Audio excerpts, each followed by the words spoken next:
శ్రీమాత్రే నమ. జయ గురు దత్తాత్రేయ నమ. ఈ వీడియోలో మనం మేషరాశి వారికి ఏప్రిల్ 12వ తారీఖు నుంచి 18 మధ్యలో జరిగే వార ఫలాలు పరిశీలిద్దాం. ప్రధానంగా ఈ వారం అంతా కూడా ఈ రాశి వారికి రాశి అందే శుక్రగ్రహ సంచారం. దీనివలన జాతకుడికి ఎక్కువగా శుభకార్యాల్లో పాల్గొనడం, ఏదైనా ఒక ఎంటర్టైన్మెంట్ కార్యక్రమాలు, అలాగే ఏదైనా పెళ్ళికి సంబంధించినటువంటి ఎంగేజ్మెంటు, పెళ్ళి అటువంటి కార్యక్రమాల్లో పాల్గొనడం జరుగుతుంటుంది. స్వయంగా జాతకుడు వివాహం కొరకు ఎదురు చూస్తుంటే ఈ సమయంలో మీరు చేసే వివాహ ప్రయత్నాలు చాలా వరకు సక్సెస్ అయ్యే అవకాశం ఉంటుంది. పెళ్లి చూపులు లాంటివి ఏర్పాటు చేసినప్పుడు 100కి 100 పాళ్ళు మీరు అందులో సక్సెస్ అవ్వడం జరుగుతూ ఉంటుంది.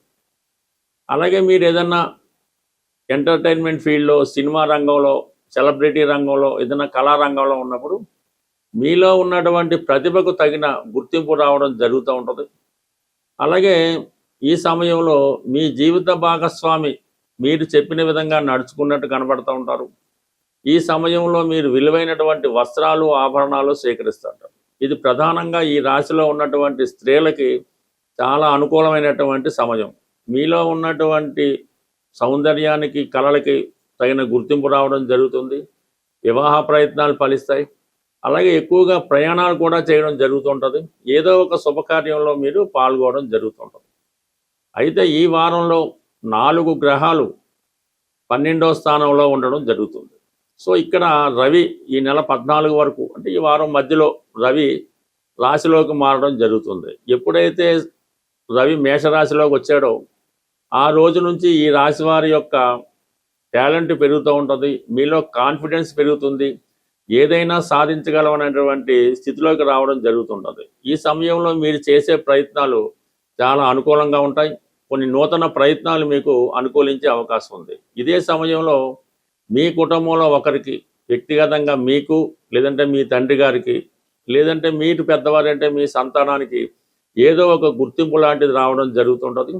ఈ సమయంలో మీరు ఏదన్నా ఒక వృత్తి మారాలనే ప్రయత్నంలో, రాజకీయ రంగంలోకి మారాలన్నా, సినిమా పరిశ్రమలోకి మారాలన్నా, రియల్ ఎస్టేట్ లాంటి వెంచర్ ప్రారంభించాలన్నా ఇది చాలా అనుకూలంగా ఉంటుంది. ఏదేమైనా ఈ వారం నుంచి మేషరాశి వారికి ఆదాయం పెరుగుతుంది.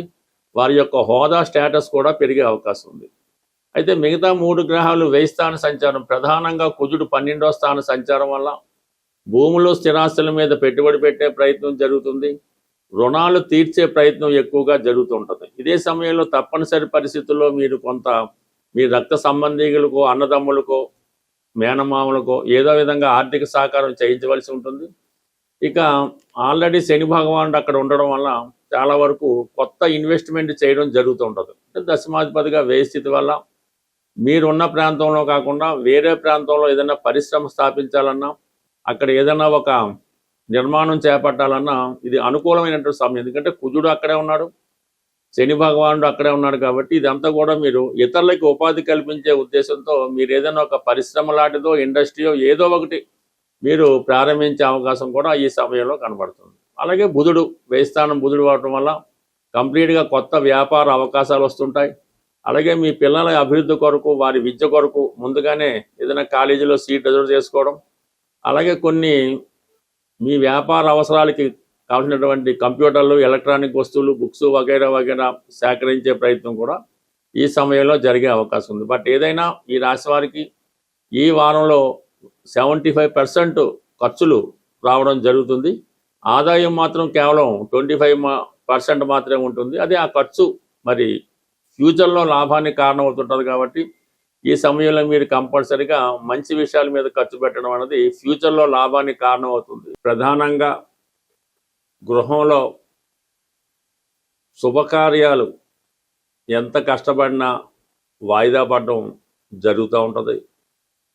ఇంట్లో ఒకరికి ఒకరికి సరైనటువంటి సత్సంబంధాలు లేకపోవడం, ఇంటి అవసరాలకి తేవలసినటువంటి వస్తువులు కానీ, సదుపాయాలు కానీ సమకూర్చడంలో విఫలం అవుతూ ఉంటారు. అందరూ సంపాదిస్తుంటారు, ఎవరు బాధ్యత తీసుకోరు. ఆ ఇంటి ఇళ్ళాలు సతమతం అవుతూ ఉంటారు. ఇలాగా ఈ గృహ పరిస్థితి అల్లుకల్లోలంగా ఉన్నప్పుడు ఒక చక్కని పరిష్కార మార్గం ఇది చాలా సక్సెస్ఫుల్గా రావడం జరిగింది. ఇది చాలా నమ్మకంతో చేయవలసి ఉంటుంది. ఒక మంచి శుభ్రమైనటువంటివి న్యూ స్టాకులో ఉన్నటువంటి పసుపు కొమ్ములు ఒక 111 తీసుకోవాలి. పసుపు కొమ్ములు చిన్న సైజు లాంటి మీడియం సైజు తీసుకోవాలి. వాటితో శుక్రవారం రోజు లక్ష్మీ అమ్మవారికి అష్టోత్తరంతో పూజ చేయవలసి ఉంటుంది. ఈ పసుపు కొమ్ములు 108 నామాలతో అమ్మవారికి పూజ చేసి అమ్మవారి ముందు ఉంచాలి. తర్వాత అవి ఒక చక్కని గట్టి దారంలో ఆ దారాన్ని కూడా పసుపు రాసి పవిత్రమైనటువంటి మనసుతో ఈ పసుపు కొమ్ములు అనేవి ఒక మాలగా కట్టవలసి ఉంటుంది. ప్రతి పసుపు కొమ్ము కట్టేటప్పుడు ఈ అమ్మవారి నామాన్ని జపిస్తూ ఈ 108 పసుపు కొమ్ముల్ని ఒక మాలగా తయారు చేసి మీ గృహం ప్రధాన గుమ్మానికి కట్టవలసి ఉంటుంది. అంటే మామూలుగా మామిడి తోరణం కట్టినట్టుగా ఈ 108 పసుపు కొమ్ములతో చేసినటువంటి మాలని చక్కగా అలంకరించడం వల్ల మరి మీ గృహంలోకి చాలా వరకు మంచి ఎనర్జీ రావడం జరుగుతుంది. చాలా వరకు ఆర్థిక సమస్యలు ఇమ్మీడియట్గా ఒక శుభకార్యం అన్నది మీ గృహంలో జరుగుతుంది. దానివల్ల మీ ఇంట్లో ఆటోమేటిక్గా జరుగుతూ ఉంటుంది.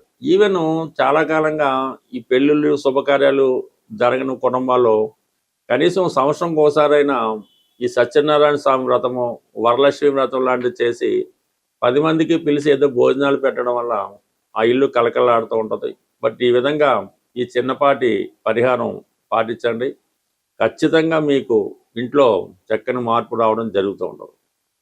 ఇక ప్రధానంగా సమస్య వివాహం. ఇప్పుడు అమ్మాయిలకి పెద్దగా వివాహ సమస్య అయితే లేదు. మరి ఈ మ్యారేజ్ సంబంధించినటువంటి మ్యారేజ్ బ్రోకర్స్ అవనివ్వండి, వీళ్ళంతా కూడా అమ్మాయిలకి ఫ్రీ రిజిస్ట్రేషన్ చేసుకుంటున్నారు. అబ్బాయిలు అయితే డబ్బులు కట్టవలసి వస్తుంది.